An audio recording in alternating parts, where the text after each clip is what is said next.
Well, this is a bit different, isn't it? Yeah, I'm not necessarily known for sitting down and talking into a microphone in front of a camera, but YCS Fort Worth has got me doing some prep work. Talking about YCS Fort Worth, it is shaping up to easily be one of the biggest events of this season so far. It is the next live streamed YCS here in America, and so there's going to be a ton of people there, from pro players to the two big names in our Yugi tubing community, such as Team APS and Farfa. I believe John Moore is also showing up, so that's exciting.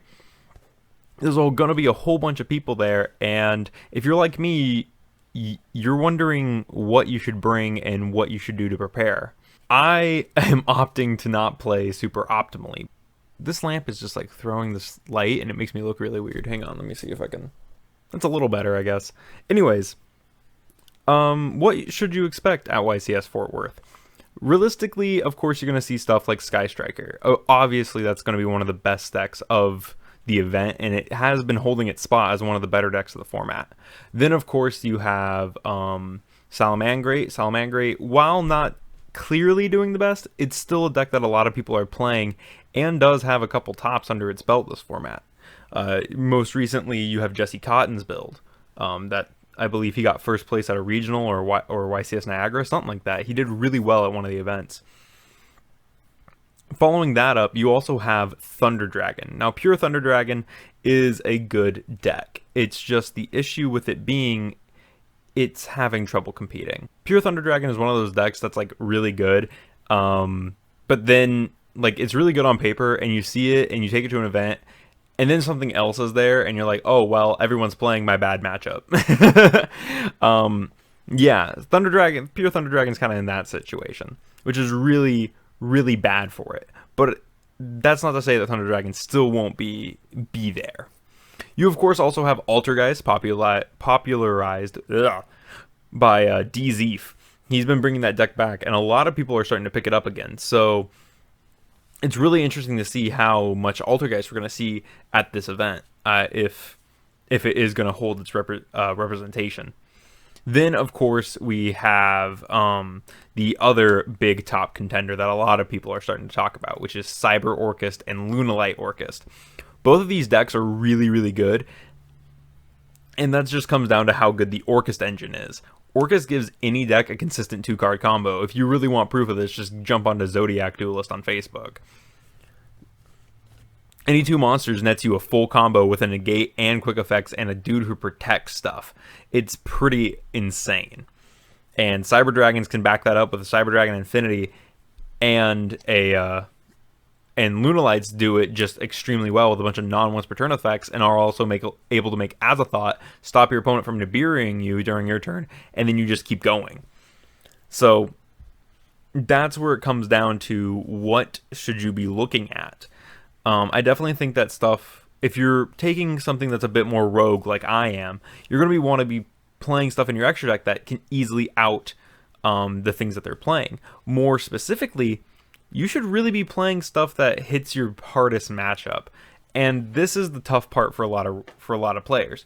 There's so much stuff in this format. Like if you look at like the past 3 YCSs, I think it is, you have Gren Maju topping. You had Golden Castle Gren Maju, and then you had Danger Gren Maju, and it's just a whole bunch of stuff. I believe it won a regional or won a YCS recently, and it's only been going up from there. So there's your issue with what there is to talk about. And there's so much other stuff that's getting tops as well this format. It's very diverse. So you have to play things that are very generically good. I think one of the better things currently, honestly, could be Kaijus. If your opponent doesn't have another Orcus Link monster, and you just start your turn by Kaijuing their Galtea, then they're kind of screwed. They can't activate their one thing, and the only thing they have is a negate and a ding. And if you can... And while, yes, if they have a Symbol Skeleton in the graveyard, they can get back to Galtea, and thus their Crescendo is live again. But a lot of Orcus players put that Symbol Skeleton under the Dingirsu, meaning you can kind of play around it. You can work your way through the Dingirsu or the Galtea. Then You also have stuff like Salamangreat, which again, kaijus are really strong against, being able to hit the Sunlight Wolf or any other higher link monster that Salamangrates might have, and thus preventing their, I believe it's Roar is the one that pops a lot of cards, like pops like 2 cards or something like that. It turns that off, or at least down significantly. Because what are they going to do? Pop 1 card? Most decks can play through that. So there's where I think kaijus might be a good pick. It's not that kaijus were ever bad. I definitely think kaijus have been pushed to the side a lot because of Nibiru.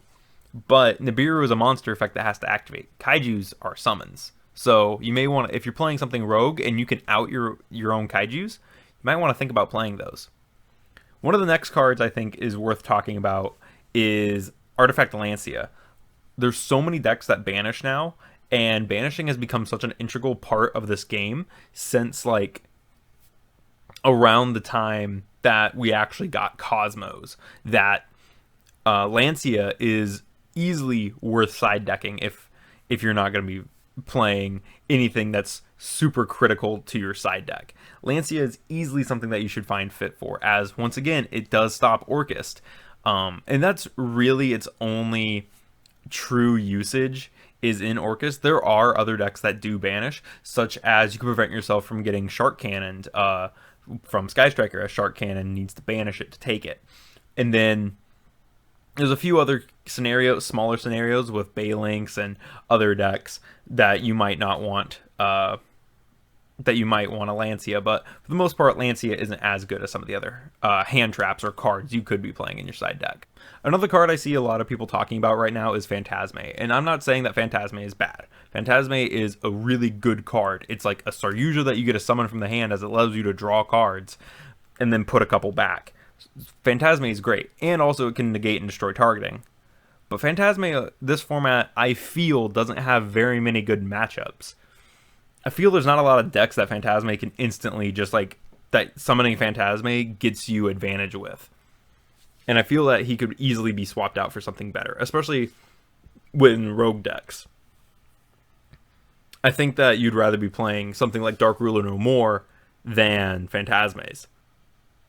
I feel like there's going to be a lot of strange stuff at YCS Fort Worth. Like, we're going to see a lot of different things. Specifically stuff that just hasn't been super viable, but now that we have these weird floodgates and we have Nibiru, I feel that stuff that wasn't as good previously could make a comeback. I also think that we're going to see some odd rogue choices, such as Pendulum, Endymion.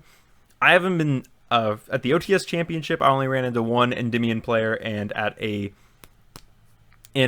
our locals and other places, no one around here plays Pendulum. So to me, that deck is like super foreign. I also think that True Draco is going to be one of the hardest matchups for a lot of people, because I think there's going to be people who are kind of sleeping on True Draco and haven't necessarily cited for it, so they're not going to be totally expecting it. And that's going to be one of the big things that I feel a lot of people are going to struggle with is side decking, as siding in this game is really invaluable. This is just kind of my thoughts on YCS Fort Worth and how I'm kind of just talking to get out what I'm trying to like say, because I'm not totally sure what my end goal is. I know that YCS Fort Worth is going to be a big deal, and it's my first YCS that I'm going to, and I'm really excited to go.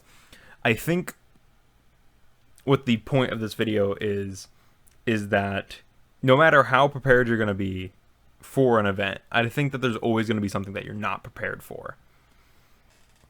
And I don't think that, or like more along the lines of, you can't prepare for everything, especially in a format like this. I think there's too many things that are too viable right now for people to properly side deck. And I think that also leads to a lot of people just playing stuff that is generically good in their main deck, or is just generically good as a deck. And that is going to be how this format shapes up. It is a very control-heavy format, and I think that that's going to be a big... We're going to see a lot of different control decks at YCS Fort Worth, I feel. But I also feel that like you can stop a lot of the control or stun cards with red reboots. anyways, those are just kind of my thoughts on preparing for YCS Fort Worth, and I hope you guys enjoyed them. And I'll see you guys in the next video. Thanks for watching.